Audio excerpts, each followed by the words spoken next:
நம்முடைய அருமை இரட்சகரும் மீட்பருமாய் இருக்கிற ஆண்டவராய் இயேசு கிறிஸ்துவின் விலையேறப்பெற்ற நாமத்திலே உங்கள் யாவருக்கும் அன்பின் நல்வாழ்த்துக்கள் கூறி இன்றைய தியானத்திற்கு உங்களை தயவுடு அழைக்கிறோம். இன்றைய தியான பகுதி அப்போஸ்தலனாகிய பரிசுத்த பவுல் கலாத்தியருக்கு எழுதின நிருபம் 6ஆம் அதிகாரம் 16 முதல் 26 வசனங்கள். கலாத்தியர் 6:16 முதல் 26. தியான வசனம் ஆதியாகமம் 26ஆம் அதிகாரம் 22ஆம் வசனம். ஆதியாகமம் 26:22. பின்பு அவ்விடம் விட்டு பெயர்ந்து போய் வேறொரு துறவை வெட்டினான். அதை குறித்து அவர்கள் வாக்குவாதம் பண்ணவில்லை. அப்பொழுது அவன், நாம் தேசத்தில் பலுகும்படிக்கு இப்பொழுது கர்த்தர் நமக்கு இடம் உண்டாக்கினார் என்று சொல்லி அதற்கு ரெகோபோத் என்று பெயரிட்டான். கர்த்தர் நமக்கு இடம் உண்டாக்கினார் என்று சொல்லி அதற்கு ரெகோபோத் என்று பெயரிட்டான். கிறிஸ்துவுக்குள் பிரியமான சகோதர சகோதரிகளே, நாம் ஆசீர்வதிக்கப்பட வேண்டும் என்று சொல்லி ஆண்டவர் விருப்பமாக இருக்கிறார். நம்முடைய வாஞ்சையும் அதுதான். ஆசீர்வாத கூட்டங்கள் என்றால் உடனடியாக எங்கு வேண்டுமென்றாலும் சென்று விடுகிறோம். நோக்கம் என்ன? நான் ஆசீர்வதிக்கப்பட வேண்டும். நான் தேவனுடைய ஆசீர்வாதத்திற்கு சொந்தமாக இருக்க வேண்டும். என்னுடைய வீட்டில் எல்லா காரியங்களும் மேன்மைக்குரியதாக ஆசீர்வதிக்கப்பட்டதாக இருக்க வேண்டும் என்று சொல்லி நாம் விரும்புகிறோம். நாம் ஆசீர்வதிக்கப்படுவதற்கு நம்முடைய வாழ்க்கையிலே வேறுபாட்டின் ஜீவியம் அவசியம் என்பதை நாம் தியானித்தோம். அதைத் தொடர்ந்து நாம் ஆசீர்வாதத்தை சுதந்திரித்துக் கொள்வதற்கு வேறுபாட்டின் ஜீவியம் மாத்திரமல்ல, பிரித்தெடுக்கப்பட்ட மக்கள் தேவனுடைய அடிச்சுவட்டிலே நடக்க வேண்டும், அவருடைய வார்த்தைகளுக்கு கீழ்ப்படிய வேண்டும் என்பதை குறித்து கடந்த நாளிலே தியானித்தோம். இன்று அதனுடைய தொடர்ச்சியாக நாம் பார்ப்போம் என்றால், தேவனுடைய ஆசீர்வாதத்தை சுதந்திரித்துக் கொள்வதற்கு வெற்றி உள்ள ஒரு வாழ்க்கை அவசியம் என்பதை ஆண்டவர் நமக்கு கற்றுக் கொடுக்க விரும்புகிறார். வெற்றியுள்ள ஒரு வாழ்க்கை வாழ வேண்டும், ஜெயங்கொள்ளுகின்ற ஒரு வாழ்க்கை. இங்கே ஈசாக்கு தன்னுடைய தகப்பனாகிய ஆபிரகாமின் நாட்களில் வெட்டப்பட்டவைகளும் ஆபிரகாம் மரித்த பின் பெலிஸ்தரால் தூர்த்து போடப்பட்டவைகளுமான துறவுகளை ஈசாக்கு மறுபடியும் தோண்டினான் என்பதாக 26ஆம் அதிகாரம் ஆதியாகமம் 18வது வசனத்திலே பார்க்கின்றோம். தன் தகப்பனாகிய ஆபிரகாமின் நாட்களில் வெட்டினவைகளும் ஆபிரகாம் மரித்த பின் பெலிஸ்தர் தூர்த்து போட்டவைகளுமான துறவுகளை மறுபடியும் தோண்டி தன் தகப்பன் அவைகளுக்கு இட்டிருந்த பேர்களின்படியே அவைகளுக்கு பேரிட்டான் என்பதாக நாம் அங்கே பார்க்கிறோம். ஆம், அன்பான கர்த்தருடைய பிள்ளைகளே, ஒரு வெற்றியுள்ள ஒரு வாழ்க்கைக்கு அடித்தளம் போடுகிறான். என்ன செய்கிறான்? தகப்பன் தோண்டின அத்தனை கிணறுகளையும் துறவுகளையும் நீரூற்றுக்களையும் அவன் என சொந்தமாக்கி கொள்ள வேண்டும் என்று சொல்லி அத்தனையும் தூர்த்து போடப்பட்ட, இல்லைனால் ஒன்றுமில்லாமல் அழித்து போடப்பட்ட அந்த துறவுகளை அவன் தோண்டினான் என்பதாக நாம் பார்க்கின்றோம். ஈசாக்குடைய வேலைக்காரர் பள்ளத்தாக்கிலே வெட்டி அங்கே சுரக்கும் நீரூற்றை கண்டார்கள் என்பதாக 19வது வசனம் சொல்கிறது. எங்கெல்லாம் எப்போதெல்லாம் அவர்கள் துறவுகளை வெட்டினார்களோ அப்பொழுதெல்லாம் அவ்விடத்து மேய்ப்பர்கள் ஈசாக்கோடும் அவனுடைய மேய்ப்பரோடும் வாக்குவாதம் பண்ணினார்கள் என்பதை நாம் இந்த அதிகாரத்தில் பார்க்கின்றோம். ஆனாலும் சோர்ந்து போகாமல், தொய்ந்து போகாமல், பலவீனப்பட்டு போகாமல் ஈசாக்குடைய வேலைக்காரர் துறவுகளை வெட்டி கொண்டே போனார்கள், நிறுத்தவில்லை. அவர்களுடைய பணி அவர்கள் அந்த உள்ளூர் மேய்ப்பர்களாலே நிறுத்த முடியவில்லை. நீ இந்த தகராறு பண்ணுகிறாயா, இந்த துறவு உன்னுடையது என்கிறாயா, வைத்துக்கொள், நாங்கள் அடுத்த இடம் போகிறோம். எவ்விதமாக தொடர்ந்து அவர்கள் என்ன செய்தார்கள்? வெட்டி கொண்டே போனார்கள். அவ்விதமாக அவர்கள் வேறொரு இடத்தில் ஒரு துறவை வெட்டின போது அங்கே அவர்கள் வாக்குவாதம் பண்ணவில்லை. அப்பொழுது அவன், நாம் தேசத்தில் பலுகும்படிக்கு இப்பொழுது கர்த்தர் நமக்கு இடம் உண்டாக்கினார் என்று சொல்லி அதற்கு ரெகோபோத் என்று பெயரிட்டார். அருமையான கர்த்தருடைய பிள்ளைகளே, இந்த சம்பவங்கள் ஆவிக்குரிய பிரகாரமாக நமக்கு எதை விளக்குகின்றன என்று பார்ப்போம் என்றால், மாம்சம் ஆவிக்கு விரோதமாகவும் ஆவி மாம்சத்துக்கு விரோதமாகவும் இச்சிக்கிறது, இவைகள் ஒன்றுக்கொன்று விரோதமாயிருக்கிறது என்று கலாத்தியர் 5:17 சொல்லப்பட்டது போல, மாம்சமானது நமக்கு விரோதமாக போராடும்போது நாம் சோர்ந்து போகக்கூடாது.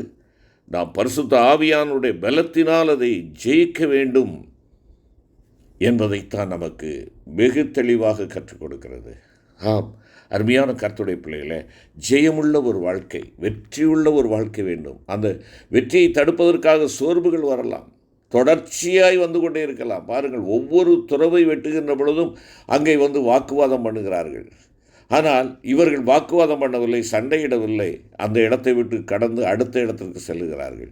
உன்னுடைய கிறிஸ்தவ ஜீவியத்திலே நீ வெற்றி உள்ளவனாக வாழ வேண்டும் என்று சொல்லி ஆண்டவர் விரும்புகிறார். அந்த வெற்றியுள்ள வாழ்வுக்கு நேராக நாம் வேறு நடை போடுகின்றதான வேளையிலே பலவிதமான இன்னல்கள், பலவிதமான சோதனைகள், பலவிதமான பலவீனங்கள் ஒருவேளை நம்மை எதிர்கொண்டு நம்மை நெருக்கி நம்முடைய தீர்மானத்தை குலைக்கக்கூடியதாக வரலாம். ஆனால் தேவன் வெற்றியுள்ள ஒரு வாழ்க்கை விரும்புகிறார். தாவீதை எடுத்துக்கொள்ளுங்கள். கோலியாத்தோடு அவன் மோதுவதற்காக வருகின்ற பொழுது, சண்டையிட வருகின்ற பொழுது அவனை அழைத்து கேட்கிறார்கள், நீ யாருடைய மகன் என்று சொல்லுகின்ற பொழுது அவன் சவுல் ராஜாவோடு பேசிக்கொண்டு இருக்கின்ற பொழுது என்ன சொல்லுகிறான்? ஒரு விசை கரடி வந்தது, ஒரு விசை சிங்கம் வந்தது என்னுடைய ஆடுகளை கொள்ளையிடுவதற்காக, அவைகளை நான் என்ன செய்தேன்? கொன்று போட்டேன். இந்த கோலியாத், இந்த பெலிஸ்தியனும் அந்த மிருகங்களுக்கு ஒத்த ஒரு மிருகம் என்பதாக அவன் என்ன செய்கிறான்? குறிப்பிடுகிறான். ஆம், எதனாலே அவன் பலன் கொண்டான்? தேவனுடைய நாமத்தினாலே அவன் பலன் கொண்டான். கோலியாத்தை பார்த்து இவன் சொல்லுகின்ற பொழுது, நீ நிந்தித்த இஸ்ரவேலின் சேனைகளின் தேவனாய கர்த்தருடைய நாமத்திலே நான் வருகிறேன் என்று சொல்லுகிறான். இந்த ஆழ்ந்த விசுவாசம், இந்த ஆழ்ந்த அடிப்படை சத்தியம் அவனுடைய வாழ்க்கையில் இருந்தபடியினாலே அவனுடைய மந்தைக்கு எதிராக அங்கே கரடி வருகின்ற பொழுது ஜெயம் கொண்டான். சிங்கம் வந்த பொழுது அதை சிங்கத்தையும் கொன்று வெற்றி பெற்றான். இன்று என்னுடைய வாழ்க்கையிலே வெற்றியின் ஜீவியத்துக்கு நேராக நாம் நடைபோடுகின்ற நம்முடைய பாதையிலே கரடியைப் போல மாம்சீக இச்சைகள் நம்மை தொடர்ந்து கொண்டிருக்கலாம், நம்மை அழிப்பதற்கு முற்படலாம். கரடி மாம்ச இச்சைகளுக்கு ஒரு அடையாளமாக காணப்படுகிறது. ஒருவேளை அப்படிப்பட்ட நம்முடைய வெற்றியுள்ள ஒரு ஆவிக்குரிய ஜீவியம் செய்வதற்கு இடையூறாக கரடியை போன்ற மாம்சீக இச்சைகள் நம்முடைய வாழ்க்கையை பின்தொடரலாம். அருமையான கர்த்தருடைய பிள்ளையே, தேவனுடைய நாமத்தினாலே நீங்களும் நானும் அதை மேற்கொள்ள, வெற்றி பெற அவருடைய சமூகத்தை நாம் ஓடி வர வேண்டும். பரிசுத்த ஆவியானுடைய உன்னத பலத் நமக்கு இருக்கின்ற பொழுது நாம் நிச்சயமாக வெற்றி பெறக்கூடியவர்களாக, ஜெயமுள்ள ஒரு வாழ்க்கை வாழக்கூடியவர்களாக காணப்பட முடியும். தாவீது அதைத்தான் செய்தான். ஆகையினாலே சிங்கம் வருகிறது. இந்த சிங்கம் மூர்க்கத்தை காட்டுகிறது. ஆவிக்குரிய நிலையில் மூர்க்கம், ஒருவேளை பெருமை, நான் தான் ராஜா என்கின்றதான பெருமை, இப்படிப்பட்ட காரியங்கள் நம்முடைய வாழ்க்கையில் வரலாம். இங்கே அந்த சிங்கத்தையும் அவன் என்ன செய்தான்? தாடையை கிழித்து அவைகளை கொன்று போட்டான் என்று வேதம் சொல்லுகிறது. அன்புக்குரிய சகோதர சகோதரிகளே, நம்முடைய வாழ்க்கையிலே ஆவிக்குரிய ஜெய ஜீவியம் செய்வதற்கு இடையூறாக நம்மிலே காணப்படுகிற மூர்க்கம், அகங்காரம், கோபம், ஆணவம், இப்படிப்பட்ட பெருமைக்குரிய காரியங்கள் என்னை கீழே விழத்தழுவதற்குரிய எத்தனங்களை கொண்டு வரக்கூடியதான வேளையில் பரிசுத்த ஆவியானவருடைய துணையை கொண்டு நாம் அவைகளை மேற்கொள்ள வேண்டும். இவைகள் இருக்கிறதே, இது இருக்கிறதே என்று சொல்லி நாம் பின்வாங்கி போவோம் என்றால் நாம் தோல்விக்குரியவர்களாய் காணப்படுவோம். நீங்களும் நானும் தோல்விக்காக அல்ல, வெற்றிக்காக அழைக்கப்பட்டிருக்கிறோம். வெற்றிக்காக அழைக்கப்பட்டிருக்கிறோம். ஆம், தாவீதனுடைய வாழ்க்கையிலே அது அவனுடைய அனுபவமாக இருந்தது. கோலியாத்தையும் அவன் அவ்விதமாகவே மேற்கொண்டான். இந்த கோலியாத் உலகத்திற்கு சமமாக கருதப்படுகின்ற ஒரு ஆவிக்குரிய பொருளாக இருக்கிறது. அந்த கோலியாத்தையும் அவன் இஸ்ரவேலின் சேனைகளின் தேவனாகிய கர்த்தருடைய நாமத்திலே அவன் வெற்றி கொள்ளுகிறான். இந்த நாமம் என்று சொல்லுகின்ற பொழுது நாம் ஏற்கனவே கடந்த நாட்களில் சிந்தித்தோம். அந்த நாமம் என்பது தெய்வீக சுபாவத்தை குறிக்கின்ற ஒன்று. நீங்களும் நானும் தெய்வீக சுபாவத்தை அணிந்து கொண்டவர்களாக நாம் இருப்போம் என்றால் நம்முடைய வாழ்க்கையிலே நம்மை பின்தொடர்ந்து வந்து கொண்டிருக்கிற மாம்சீக இச்சைகள், ஒருவேளை உலகம், மாம்சம், இவைகளெல்லாம் நம்மை மேற்கொள்ள முடியாதபடி ஆண்டவர் நமக்கு அவைகளை மேற்கொள்வதற்கு பலனை கொடுக்கிறவராக இருக்கிறார். ஆம், அன்புக்குரிய சகோதர சகோதரிகளே, நாம் கிறிஸ்துவுக்காக வாழும் வாழ்க்கையிலே அவைகளுக்கு எதிரிடையாக மாம்சமானது போரிட்டு கொண்டிருக்கிறது என்பதை நாம் பார்க்கிறோம். அதைத்தான் கலாத்தியர் 5:17 சொல்லுகிறது. ஆம், மாம்சமானது நமக்கு விரோதமாக போராடும் போது நாம் சோர்ந்து போகக்கூடாது. நாம் பரிசுத்த ஆவியானுடைய பலத்தினால் அதை ஜெயிக்க வேண்டும். ஈசாக்குடைய மேய்ப்பர்கள் துறவுகளை வெட்டி கொண்டே இருந்தது போல நாமும் அபிஷேகத்திற்கு இடம் கொடுத்து கொண்டே இருக்க வேண்டும். கர்த்தருடைய ஆவியானவருடைய பலம் நமக்கு ஒவ்வொரு நாளும் தொடர்ச்சியாக நம்முடைய வாழ்க்கையில் இருக்க வேண்டும். அப்படியானால் அவர்கள் ஜெயம் பெற்றது போல நீங்களும் நானும் ஜெயங்கொள்ளுவோம்.